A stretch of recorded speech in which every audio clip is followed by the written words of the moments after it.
Hey, everybody. Say wanted to go live because it's been a while since I have been on, so wanted to jump on. I have been working really hard on actually a new program that will help sort of the front end piece with people who are in a service-based business doing one-on-one services or done for you services. And just there's just this question that's just sort of lingering on people's minds, which is how do you scale a business without working harder or making it more complicated, right? And so that's the front end piece to really packaging your online or your services in a new way, which would be through an online course business. And so one of the things that I've been spending a lot of time thinking about is kind of at that place of transition, right? That I just talked about. But when you look back, like, so when I started my consulting business, I was in corporate and I was doing my thing, right? I was doing learning and development consulting. I was helping the corporation I worked for build awesome training, online training programs that helped get results in the company, right? So I was like, this is great. I'm gonna go out on my own. I'm gonna be able to help more people and really do this at another level, which is, I think, very typical for a lot of people as they're starting out, going from kind of what they do to building a business around what they do, right? And so whether you came out of corporate like me and you kind of took your profession out and put your shingle up and said, hey, I'm available to help consult with different clients, or maybe you're in a photography business, maybe you're in some sort of creative field where you are actually doing the work, which is great, right? When you're first starting out, you're kind of getting in, you're doing the work, you're doing one-on-one, you're doing done for your services, you're just trying to figure out how do you um, how do you kind of develop a system around what it is that you do. And so that's how you get started. The challenge is that at some point, if you're looking to actually build a business and not just sort of have a freelancer consulting gig, is that you get to a certain ceiling and it's like, well, wait a minute, I don't have any more time to do all this work that I want to do, and I really want to do it well. I want to do it at a high level, and I want to really be able to solve complex problems. But you get to a position, you're like, oh my gosh, now I'm working 14-hour days, and while I love what I do, it's too much. And I'm not able to serve my customers in the way that I always wanted to. But I also want to keep growing and be profitable at growing a business, right? So you kind of end up in this situation where you say, well, what's next? What do I do? And in my particular case, when I asked that question, the answer that people gave me was, well, you have to hire a team and you have to have an office and you have to have all this infrastructure.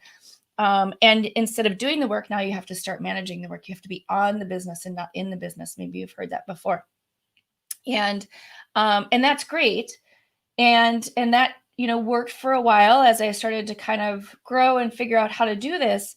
But one of the things, and there's lots of different kind of paths I can go down in this discussion, but the one that I want to cover is when you are a technician, when you are an expert, when you're the one who's doing the work and you're passionate about what you do and you're solving problems and you're coming with creative solutions and you're doing all the things. When you hire a team, all of a sudden, there's more people who are being creative, or maybe there are people who are looking to you for creative direction and they're not as creative. And what starts to happen is if you are not involved in the creative part of the business, you need a creative outlet, right? You still need to be solving those problems. One of my favorite sort of discussions I had with a mentor early on was, he said, when technicians or experts who are passionate about what they do move into more of a leadership role, what tends to happen is they unconsciously start to create problems to solve in the organization if they're not actively working on solving client problems. And that was so true. And so that's what I call the technician conundrum, is that at some point of growth, you have to move out of doing the actual work and managing the work. And when you hire people, a lot of times they're not like that, intensely creative problem solving brain that you had when you started your business. Because if you are, at any level of consistent revenue that's coming in, or, building your business, you've had to get scrappy, right? Like, you've had to dig in and figure things out. Well, there are a lot of people who can't do that. That's not their skill set. And so tend to hire those people. And then, you're working on, how do you solve those problems? But so my course building tip for you today is really around this technician conundrum, really realizing that as a technician, as an expert, as somebody who's passionate about helping clients, there are other ways to continue to solve complex problems without sort of creating them yourself in your business when you're not actively working on client issues anymore. And the number one thing I will say is that whether it's training your team or it's sort of packaging what you do, parts of what you do in terms of helping clients, is that you absolutely can, pick out sort of the standard process or the things that happen every single time that are consistent, that aren't part of sort of the high level problem solving, and package those into an online solution that you can give to people.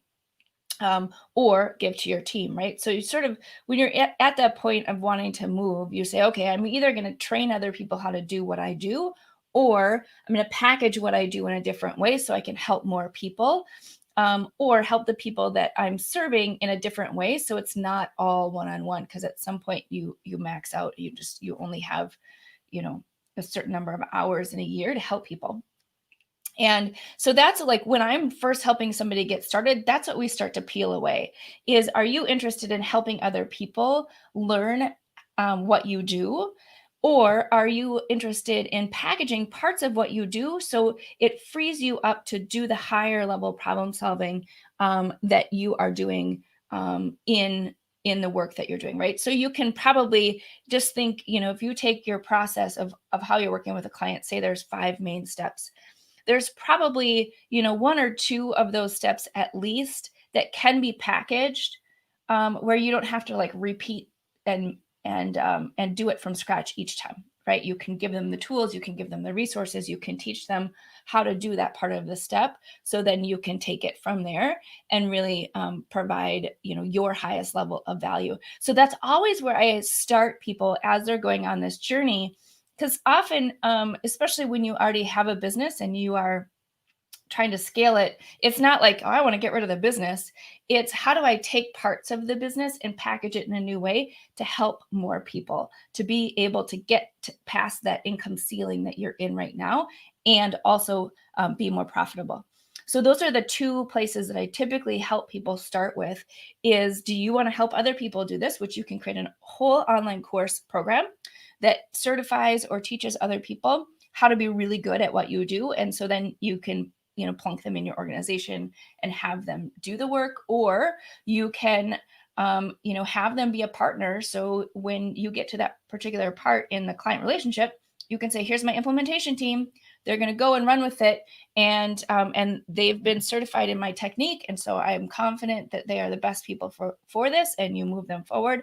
Or you are looking at what parts and pieces can you package? So for example, one of my favorite pieces of working with clients is doing the initial strategy session.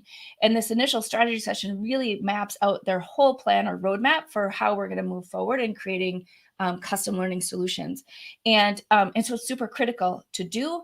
And so I've created an entire technique around how to do that, packaged it. And so now I come in, I facilitate the session, and everything around the session that used to take, 40, 60, 100 hours of time from my team is now packaged into an online process that literally is just completely streamlined, right? So I'm able to go in, solve the complex problems of like what's happening in the organization that you need training on because, business is down, you're not profitable, there's errors, there's different issues, right? So I'm able to really help at that strategic level. And then when it comes to, implementing the plan and all the things that go with that, I know that that is something that's further down the line in terms of what my team can help with. But that piece is completely dialed in and allows me to come in, do it, and then everything else is packaged. So when you are thinking about how do you get to that next level of your business, and you're at that place of how do I do what I do and keep helping clients without working 14-hour days, then those are the next two pieces of things to look at as you're thinking about how do I scale and package this into an online course business, or how do I package part of what I do in a way that allows me to serve more people and kind of get out of my own way and stop creating problems in the organization that just complicates things further. So those are my two tips for you today in solving this technician conundrum, because here's the bottom line is that when you're able to package some of those things in an online course or an online program, what happens then is you're actually freed up to do some of that work that you love to do. And instead of it taking 14-hour days, it's clear and concise, and you have the right tools and process around it, and automation around it that allows you to grow and scale. So you're able to show up as you want to and not as kind of that harried business owner who's trying to wear so many hats and do all the things and without remaining profitable, right? So that is always our goal. All right, with that, I will leave you. Hopefully this helped you today. And if you are in that position of how do I do this? What is the next step for me? What's the answer to the question that I've been asking, which is there's got to be a better, easier, and faster way to not only grow my company, but grow my company profitably, then this training will definitely serve you. If you want to chat about that and see how maybe Learn Academy or some of our programs may help you kind of get it all out of your head and organized into a framework, give me a shout. There should be a link to get a hold of me in the comments or in the show notes. All right, with that, I will leave you. Have a great rest of your day.